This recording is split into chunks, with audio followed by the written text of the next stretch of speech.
गोंदियाच्या देवरी विधानसभेचे काँग्रेसचे माजी आमदार सहस्राम कोरोटे यांचा शिवसेनेत प्रवेश। एकनाथ शिंदेंच्या उपस्थितीत झाला पक्षप्रवेश।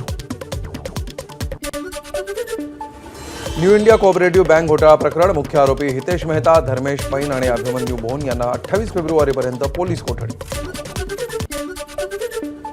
जालन्यात परीक्षा केंद्राबाहेर तरुणांची हुल्लडबाजी, विद्यार्थ्यांना कॉपी पुरवण्यासाठी गर्दी।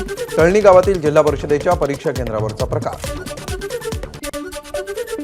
कांजूर पूर्वतील कारशेडच्या जागेमध्ये भीषण आग, परिसरामध्ये धुराचे लोट।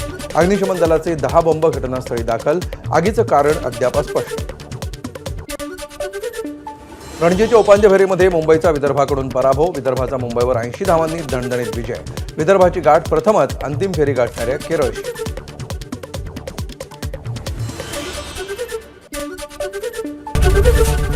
एबीपी माझा, उघडा डोळे बघा नीट।